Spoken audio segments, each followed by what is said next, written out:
Thank you very much. It's a great pleasure to be here. I feel quite at home on the campus of a small liberal arts college that's named after the state in which it's located.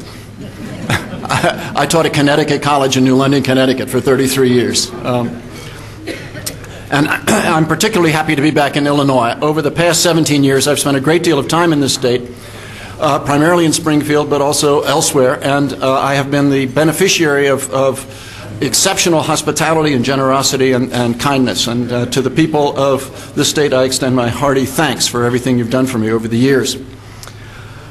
People often ask me, what new can possibly be said about Abraham Lincoln? Isn't it the case that everything significant about him has long since been unearthed and published in either article form or book form? And I must say, when I started my first book, 25 years ago, I began work on it, which was eventually published as The Inner World of Abraham Lincoln.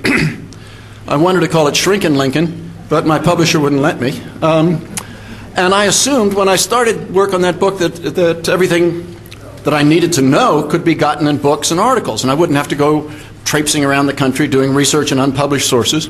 So I drafted the book based on what I found in books and articles. Then I thought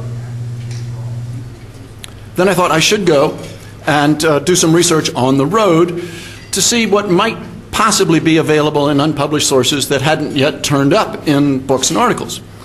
And the very first day I did that, I went to Brown University, which is about an hour away from where I was teaching in New London. And in the very first hour of the first day that I was at Brown, I discovered a tremendous cache of new information. I went to the card catalog. Some of you, I think, are old enough to remember what a card catalog is. And I started flipping through the 3x5 cards, and lo and behold, I found a series of descriptions of interviews that Lincoln's personal secretary in the White House, John G. Nicolay, had conducted with people who knew Lincoln well. And I knew the published literature, and I said, this is astounding. There's so much new information in here. And I turned to the librarians, and I said, you've done a marvelous job of indexing these and cataloging them and making them available.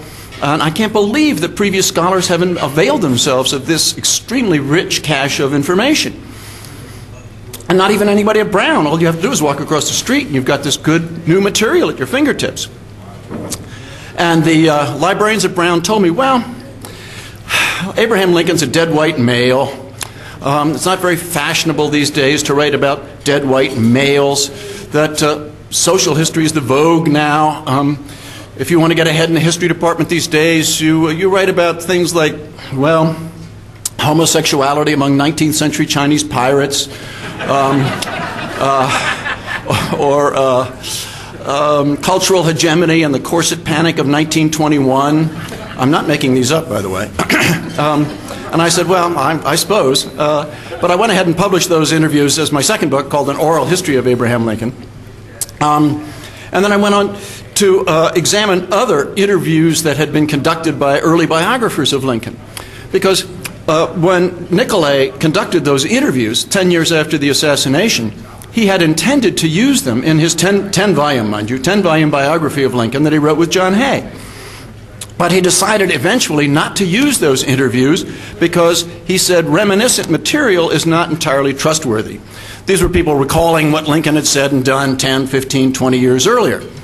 And memory plays tricks on people, and you can't trust reminiscences. And Nicolay and Hay, the two authors, had exclusive access to the presidential papers of Lincoln. And so they wrote their book based on the contemporary documents, which historians prefer to use rather than reminiscences.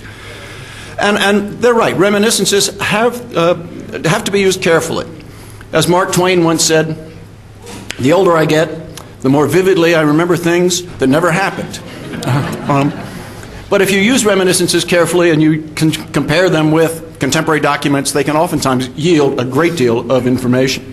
And so I said, I bet you some of the other early biographers of Lincoln conducted interviews with people who knew Lincoln, but their publishers told them to keep condensing and cutting and reducing their manuscripts. Publishers are that way. Mine forced me to condense mine to 2,000 pages. So I went out to Chicago to look at the William E. Barton papers, and there was a nice collection of material there, and the Allegheny College and the Ida Tarbell papers. Again, a remarkable new set of interviews was unearthed. And then I went to the Carl Sandburg papers. And in Sandburg's papers, there's some good material, too. And the Sandburg papers at the University of Illinois at Champaign-Urbana are very extensive. And I spent a lot of time going through them. And I was particularly intrigued by a reference that Sandburg had made in one of those documents to off-color stories that Lincoln told. Now, it's no secret that Lincoln was famous for his sense of humor. And it's no secret that he was also famous for telling off-color stories. But after his assassination, his friends refused to tell Herndon and other interviewers what those stories were because they didn't want to besmirch the memory of the assassinated martyr. But I discovered a reference that Sandburg made that he had gotten some of these stories. So I turned the collection upside down. Couldn't find it. So I said, well, too bad. But then at the Newberry Library in Chicago, in a tiny collection of Sandburg papers, I discovered them. Now, Carl Sandburg was a man of taste, and so he included none of these stories in his book. I, however, have no taste, and so you can find all of these stories in my book, but you're going to have to read the whole thing because I've dispersed them throughout. And I think I can tell one. This is not too raw. Lincoln loved to tell a story about an Illinois fellow who was fascinated by the Revolutionary War era. And this fellow was told that in a nearby village there lived a woman who had a dress dating back to that period. And so he tells his friend, yes, his friend who informed him of this said, do you think I could see that dress? And he says, well, go ask her. So he goes to the village, looks the woman up, an old lady, and says, it's true, you have a dress dating back to the time of the Revolution. And she says, well, I sure do. And he says, do you suppose I could see that dress? And she says, yeah, why not? So she goes and gets it. And he says, well, do you think I could hold that dress? She says, sure, why not? So he takes the dress and he holds it up and he goes into a rapture and he says, oh, miraculous garment, dating from the era of George Washington, when this woman in the first blush of her maturity beheld you, she must have done to you what I'm about to do to you, namely, kiss you. Mwah! Now the woman looks at him like he's some kind of nut and says, why, stranger, she says, I reckon if you want to kiss something antique, you ought to kiss my ass. It's 16 years older than that dress.